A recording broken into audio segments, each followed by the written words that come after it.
Hidup jalanin sunnah walaupun sedikit. Ikutin, yang penting istiqamah. Jalanin aja.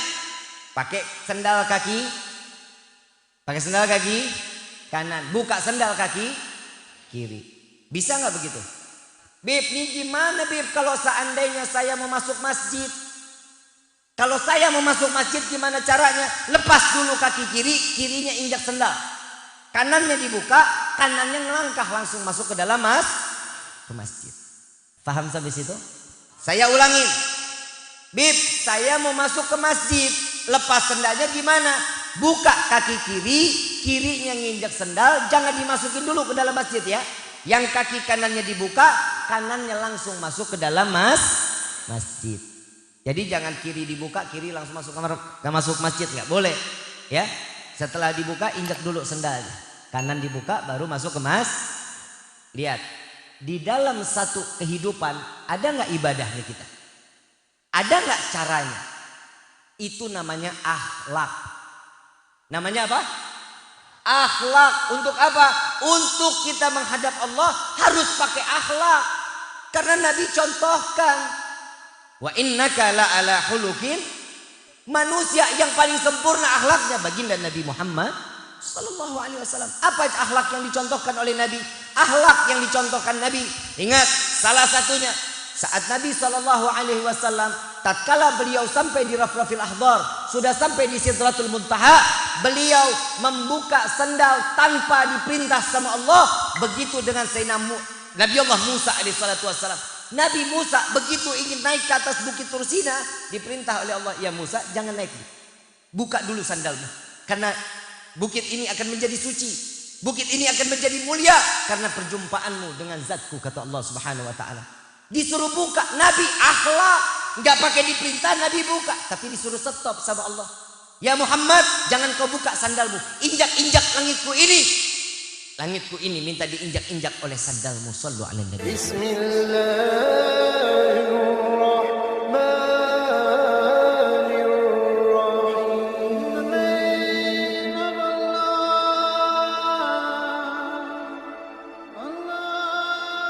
Kita pengen gak ikutin sunnahnya Nabi? Pengen, insya Allah pengen Bib, pengen sekali. Tapi berat Bib buat kita ngejalanin. Gak usah yang susah-susah. Kita tiap hari pakai sendal gak? Tiap hari pakai sendal? Tiap hari bapak keluar dari rumah gak pakai sendal, apa namanya? Nyeker. Bapak keluar, ibu keluar dari rumah, niat, ya Allah aku niat tidak memakai sendal karena mengikuti sunnah Nabi Muhammad SAW. Sunnah pakai sendal dengan kaki kanan, aku mengikuti sunnah Nabi Muhammad SAW. Pahala gak tuh? Jadi pahala gak? Jangankan keluar rumah, ibu bapak masuk kamar mandi jadi nilai pahala. Percaya apa enggak? Kamar mandi, urusan kamar mandi, hal apaan bisa dapat pahala? Mau masuk kamar mandi baca doa enggak? Apa doanya? Allahumma barik lana. Makan. Allahumma inni a'udzubika minal hubusi. Tahu enggak? Ada namanya di kamar mandi itu jin. Ada tahu ya? Apa nama jinnya? Tadi lo ngomong tahu. Tahu nggak di kamar mandi ada jin namanya apa? Namanya Khola. Jinnya namanya Khola. Habib kok kenal? Temen. Puas lo, puas. Ada jin namanya siapa? Bukan sekolah. Khola. Ngomongnya jangan di depan suami habis makan pete, jangan. Bahaya, bisa piring terbang ntar. Ini jin Khola. Kalau kita masuk kamar mandi, dia ikutin kita tuh. Dia bangun dari WC. Nah dia tuh ada di pojokan WC. Ini duduk di WC, ini jongkok. Nih Khola ada di sini. Ya takut lu ya. Mukanya nyamain kita. Mukanya kita masuk nggak pakai doa, nyamain kita mukanya. Jadi kadang kalau kita tuh kadang mati lampu, kayaknya ada kayak yang mirip kayak kita. Pernah nggak begitu? Nah itu dia tuh, itu dia tuh. Tahu-tahu di kamar mandi mati lampu. Pernah nggak begitu? Kita lagi masuk kamar mandi, tahu-tahu kan mati lampu, gelap banget. Kebayang kayak ada muka kita.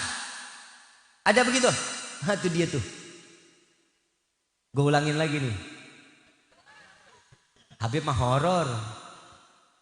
Ini khala, kita masuk nggak pakai doa, kita masuk nggak baca doa. Ini khala, bangun dari WC, diri ngeliatin kita. Kita jongkok mau pipis, dia pipis di kepala kita. Kita buang air, dia buang air depan kita. Makanya orang kalau lagi buang air, kamar mandi lama, antu lagi didudukin sama khala. Lebih dari 10 menit orang keluar dari kamar mandi, lagi didudukin khala. Apalagi 2 jam. Itu gak kesemutan tuh kaki. Tuh hati-hati tuh. Ya, kalau kita baca doa, masuk kamar mandi kaki, masuk pakai kaki, jangan pernah dua-duanya. Loncat namanya. Kalau licin ngegeledak pae. Betul. Ya, jadi kaki kiri. Setelah baca doa pakai kaki kiri, buang air kecil, buang air besar, jongkok apa diri? Jongkok. Jangan pernah tiduran. Repot. Paham ya? Jongkok. Istinjanya pakai tangan kiri atau tangan kanan. Jangan pakai dua-duanya. Susah megang gayungnya. Paham ya? Paham ya? Setelah istinja, kalau kita pipis, didehemin 3 kali. 3 kali. Itu sunnah. Istinja dengan tangan kiri, itu sunnah. Pahala nggak? Masuk kamar mandi dapat pahala. Keluarnya kaki kanan. Jangan pernah dua-duanya. Bahaya ya. Jangan. Kaki ucap apa? Alhamdulillah boleh? Boleh. Ya. Baca alhamdulillah boleh. Keluarnya pakai kaki kanan. Keluar masuk kamar mandi dapat pahala nggak kalau kita pakai sunnah? Dapat pahala. Ini kebiasaan nih, gue lagi ceramah snack keluar nih. Lihat aja tuh, lihat aja. Gue berhenti nih ceramah nih. Ayo bagiin dah. Kalau dibagiin saya berhenti ceramahnya. Ayo. Mau bagiin apa enggak? Mau bagiin saya sholawatan nih. Sholawatan selesai sudah. Snack dari tadi Pak Ul. Kita belum ceramah snack bagiin. Lagi ceramah snack dibagiin. Panitia PA lu. Emang ibu lapar? Bapak lapar nggak? Saya lapar. Makanya saya bilang tutup doa. Saya ngelihat roti tuh di snack. Ya luar biasa banget, dicelupin teh enak banget tuh kayaknya. Terus ini dikit lagi nggak banyak-banyak. Jam 2 insya Allah. Dikit lagi 10 menit lagi. Ibu bapak yang dirahmati oleh Allah, hidup jalanin sunnah walaupun sedikit. Ikutin, yang penting istiqamah. Jalanin aja. Pakai sendal kaki kanan, buka sendal kaki kiri. Bisa nggak begitu? Bib, ini gimana Bib kalau seandainya saya mau masuk masjid? Kalau saya mau masuk masjid gimana caranya? Lepas dulu kaki kiri, kirinya injak sendal. Kanannya dibuka, kanannya ngelangkah langsung masuk ke dalam ke masjid. Paham sampai situ? Saya ulangin. Bib, saya mau masuk ke masjid. Lepas sendalnya gimana? Buka kaki kiri, kirinya nginjak sendal, jangan dimasukin dulu ke dalam masjid ya. Yang kaki kanannya dibuka, kanannya langsung masuk ke dalam masjid. Jadi jangan kiri dibuka, kiri langsung masuk kamar, nggak masuk masjid, nggak boleh. Ya, setelah dibuka injak dulu sendalnya, kanan dibuka baru masuk ke Lihat, di dalam satu kehidupan ada nggak ibadahnya kita? Ada nggak caranya? Itu namanya akhlak. Namanya apa? Akhlak. Untuk apa?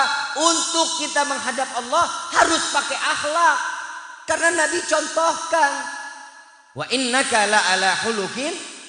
Manusia yang paling sempurna akhlaknya baginda Nabi Muhammad sallallahu alaihi wasallam. Apa akhlak yang dicontohkan oleh Nabi? Akhlak yang dicontohkan Nabi. Ingat, salah satunya saat Nabi sallallahu alaihi wasallam tatkala beliau sampai di Rafrafil Ahdar, sudah sampai di Sidratul Muntaha, beliau membuka sendal tanpa diperintah sama Allah. Begitu dengan Sayyidina Nabi Allah Musa alaihissalatu wassalam. Nabi Musa begitu ingin naik ke atas bukit Tursina, diperintah oleh Allah, ya Musa jangan naik, buka dulu sandalmu, karena bukit ini akan menjadi suci, bukit ini akan menjadi mulia karena perjumpaanmu dengan zatku, kata Allah subhanahu wa ta'ala. Disuruh buka, Nabi akhlak, nggak pakai diperintah Nabi buka, tapi disuruh stop sama Allah. Ya Muhammad, jangan kau buka sandalmu, injak-injak langitku ini. Langitku ini minta diinjak-injak oleh sandalmu. Sallu ala Nabi Muhammad. Ini beda kitanya dengan Nabi Musa sebagai manusia yang dikatakan yang dicintai oleh Allah. Nabi Musa sebagai kalamullah. Dia tidak pernah berjumpa dengan Nabi dengan cara yang dijadikan sosok saat Nabi SAW Isra wal Mi'raj ketemu Nabi Musa. Pernah dengar kan ceritanya Nabi Musa naik turun, Nabi SAW naik turun ketemu Nabi Musa, betul? Kata Nabi Musa apa? Ya Muhammad balik lagi. Minta dari 50 sampai ke 5. Dalam riwayat apa sih masalahnya? Nabi Musa merintahin Nabi bolak-balik. Apa jawaban Nabi Musa SAW? Nabi Musa alaihissalam bilang apa? Ya Allah, aku masih rindu dengan Sayyiduna Muhammad SAW. Jadi setiap Nabi SAW berjumpa dengan Allah, turun ketemu Nabi Musa peluk Nabi Muhammad SAW. Begitu selesai peluk, ya Muhammad, minta lagi dikurangin, umatmu nggak akan sanggup. Tuh naik lagi, turun lagi ke Nabi Musa, dipeluk lagi oleh Nabi Musa. Kenapa? Karena nikmat tatkala seorang Nabi Musa memeluk jasad baginda Nabi Muhammad SAW. Kebayang kita, gimana kita diizinkan oleh Allah saat nanti kita di padang mahsyar untuk memeluk jasad Sayyiduna Muhammad SAW. Berapa beruntung manusia. Betapa beruntung manusia yang diizinkan untuk berjumpa langsung dengan Nabi, memegang tangan Nabi, memeluk jasad Nabi. Insya Allah orang tersebut pastinya ahlul jannah.